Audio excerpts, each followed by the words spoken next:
You ever wish a progressive would tell you the truth about their true aims, what they ultimately want to happen, their true intentions? More offended about being called a racist rather than understanding why you were called a racist in the first place and undoing the action, correcting the action that made that person call you a racist is perpetuating racism. If words are that important to you, then you should care about how yours are perpetuating racism. Being more offended about being called a racist rather than understanding why you were called a racist in the first place and undoing the action, correcting the action that made that person call you a racist is perpetuating racism. So I guess even disagreeing with a person of color makes you racist. I guess if you just don't immediately put your tail between your legs, bow your head in submission, and say, "Yes, massa," then you're a racist. And, yeah, you guys know what happens to racists, right? If you are racist, you deserve to die. Like, if you're going out there and you're spreading racist rhetoric and trying to, like, build hate and, like, build up hateful people, you deserve to die. You spread rhetoric like that, you deserve to die. I literally don't even consider y'all human. Why do you think I would care if you died?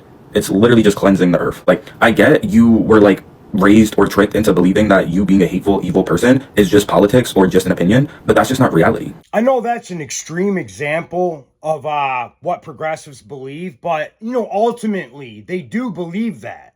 They do believe all these microaggressions, and basically just by existing, us white people are racist. And we know that ultimately what they would like to happen to the racists is for us racists, to disappear.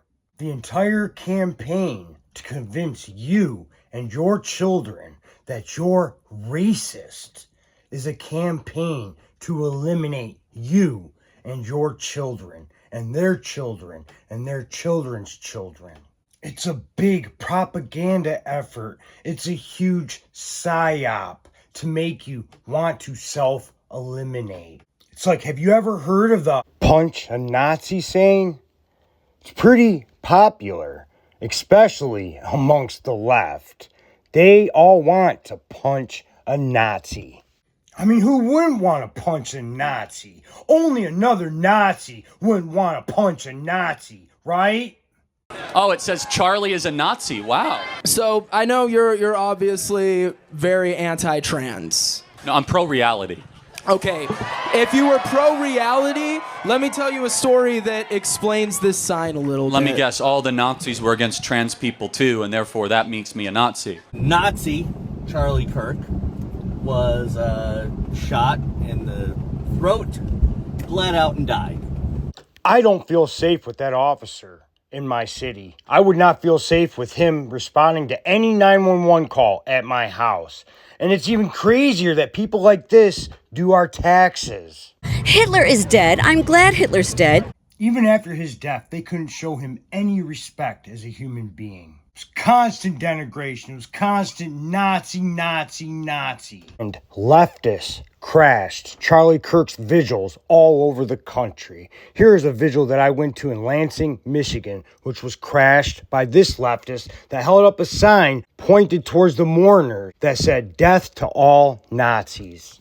So it's obvious to me, it should be obvious to you, that they want all of us dead. They consider us Nazis and they want all of us dead. Especially if you hold a conservative opinion about immigration, about trans, about anything that they disagree with. If you hold a conservative position, you are a Nazi and they want you dead. And don't you dare allow people like this to moralize you.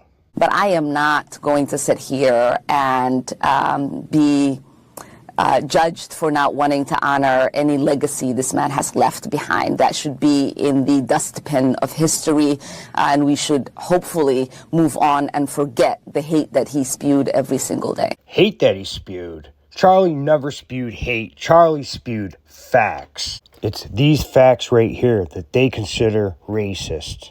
It is these facts right here that they consider it worthwhile to murder us over, that fly in the face of their entire worldview and narrative.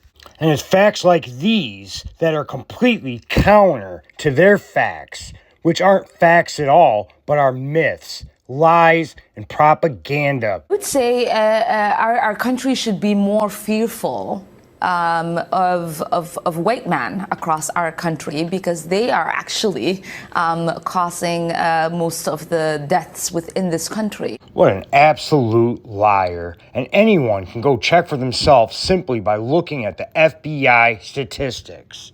But that would be racist. So I guess according to chubby Karens like this, when absolute liars like Ilhan Omar speak, you better sit down and shut up. Or genocidal maniacs like this will come and shut you up. So are you scared, conservatives? Are you intimidated? Do you think you'll be moderating your opinions from now on? Are facts racist? And isn't it hilarious how leftists can just post any kind of genocidal rant that comes off the top of their head with no consequences, no threats of accounts being banned, no community guideline violation? Kind of ironic, huh? And while they continue to post stuff like this and this, and we continue to respond by turning the other cheek or taking the high road, well, I definitely don't think it's going to prevent this or this. Because you know what, guys? We've been very patient. We've been very kind and compassionate and empathetic. You know what? I think them times are over. We need to get mean, get tough, and get creative. Because this is a fight to the death, guys. This is a fight to the bitter end. There is no quarter. The black flag is raised. The red flag is raised. It is battle royale until the end. And the sooner that we realize that, the better. I mean, they're openly talking about genocide, guys. They're openly talking about it, and they're not receiving any pushback. What does that tell you? Tells you everything you need to know.